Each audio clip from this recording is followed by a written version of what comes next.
What's up, guys? Today we will be talking about what does the Quran specifically say about Christians. Well, in order to answer this, we must first see what they say about Jesus. And by the way, bear with me. I don't have time to do all of the edits, so I'm just going to try to do this all in one take and just pop up some pictures. Just bear with me, okay? So let's begin with this. They do not believe in Jesus, which means they do not believe in the root.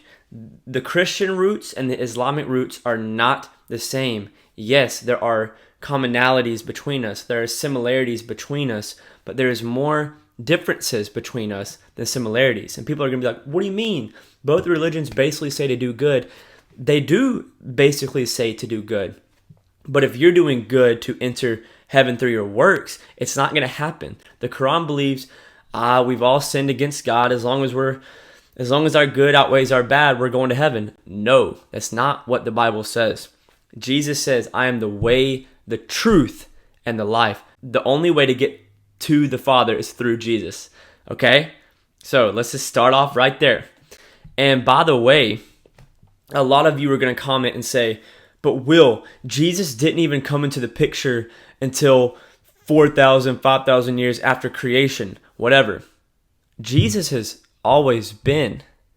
And this is why there's a prophecy in the Garden of Eden telling Adam and Eve, or telling the serpent, that the seed of the woman will come and crush your head. Here's the exact verse. And I will put enmity between thee and the woman, and between thy seed and her seed, Satan's seed and the woman's seed. That's interesting. It shall bruise thy head, and thou shalt bruise his heel.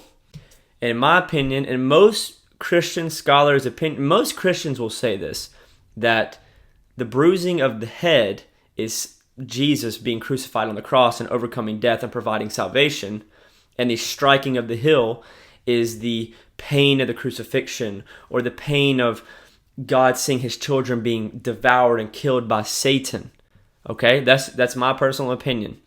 But anyway, for those that don't know, again, that is the foretelling of Jesus. I have all of these notes here. I'm going to try to hit everything.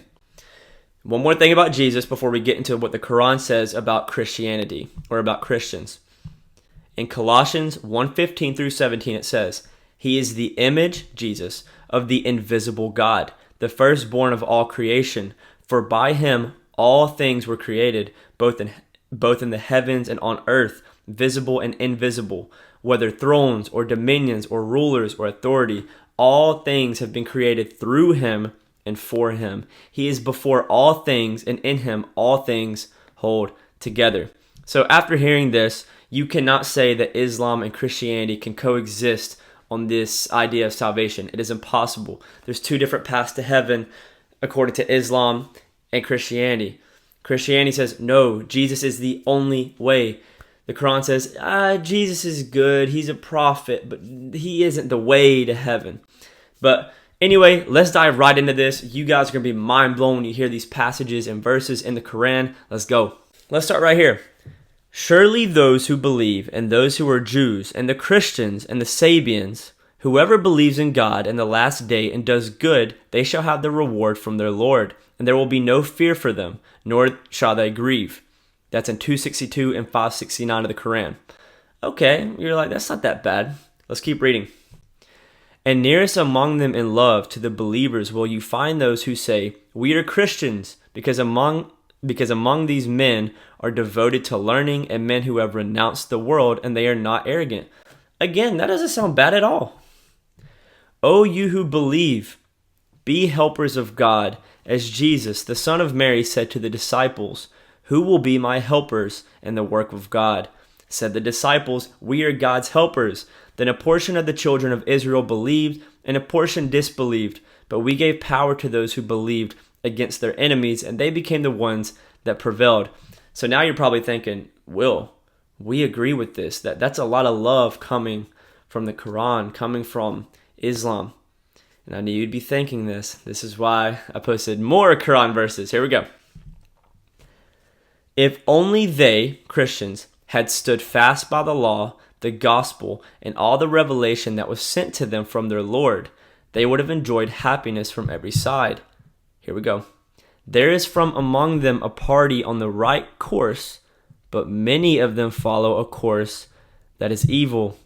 Now things start to take a turn for the worst. O people of the book, again, that means Christians when thinking of it from an Islamic point of view. O people of the book, Christians, commit no excesses in your religion, nor say of God anything but the truth. Christ Jesus, the Son of Mary, was no more than a messenger of God, and his word which he bestowed on Mary, and a spirit proceeding from him. So believe in God and his messengers. Say not Trinity. It will be better for you, for God is one God. Glory be to him. Far exalted is he above having a son. Far exalted is he above having a son. To him belong all things in the heavens and on the earth, and enough is God as a disposer of affairs. The Quran just said, far exalted is he above having a son. God is too good to have a son. Jesus is not the Son of God. He is too good to have a son. It also says, he is no more, Jesus, no more than a messenger of God. No. He is more than a messenger of God. He is the Son of God. He is the physical, incarnate God himself. He is the firstborn of all creations. Everything that we see, every person you run into, every animal you see, every lake, every ocean, every bird, every sky, everything was created for him and through him. The Trinity is real. Again, it says to deny the Trinity. It says to not say Trinity. This is 100% against Christianity. There are no similarities when it comes to this. When it comes to the root of the tree of salvation, the root is different. Therefore, they are different trees. Islam has their own view of salvation. We have our own view of salvation. But they can't both be right. 2 plus 2 equals 4. It doesn't equal 25 million different options. There are so many different options for 2 plus 2, but there is only one answer, and the answer is 4. There are so many different ways that people look at salvation, and they've tried to use their human wisdom to figure it out, but there is only one real way, and that is through Jesus. Now, I hope that I'm making sense to you guys, but let us keep going. The Jews call, I might be pronouncing this wrong, the Jews call Uzair a son of God, and the Christians call Christ the Son of God. That is but a saying from their mouth. In this, they must imitate what the unbelievers of old used to say, God's curse be on them.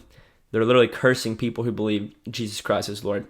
God's curse be on them. How they are deluded away from the truth. Keep listening.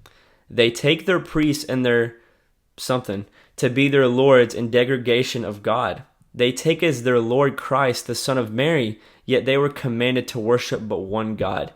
There is no God but he. Praise and glory to him. Far is he from having the partners they associate with him. This is a direct attack against Christianity or against the Trinity. I mean, are y'all hearing this?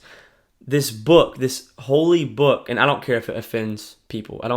My goal is not to offend you, but the truth of life will pierce through the soul, pierce through the flesh, and I hope it touches your soul. My goal is not to hate people. My goal is for everyone to go to heaven. I do not wish for anyone to perish in hell. I love everyone. I love all Muslims who are watching this. I love all Hindus, all Buddhists, anyone. I love people, and God loves you too. This is why I'm speaking the truth.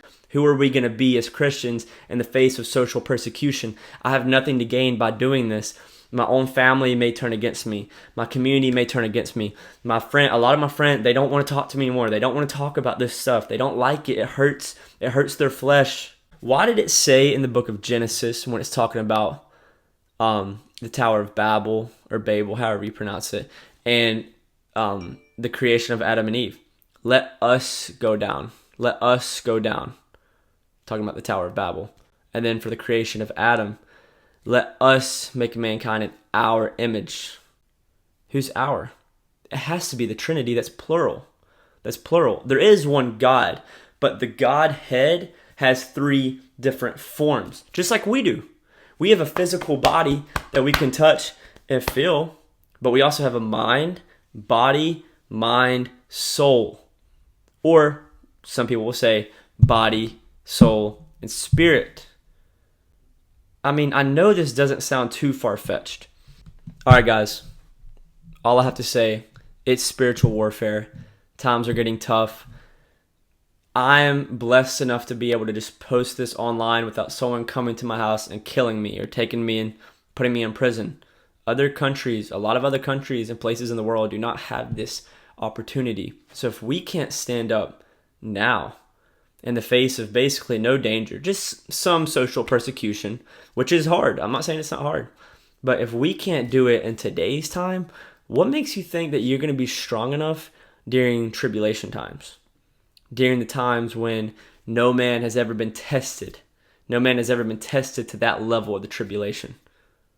I'm not trying to scare you. I'm trying to wake you up. It is time to get serious. It is time to get serious with God. We have all fallen. If you fall, get back up. It says the righteous man falls 7 times, but gets back up. You are going to fall, but will you get back up? I hope you guys like this video. Again, the Quran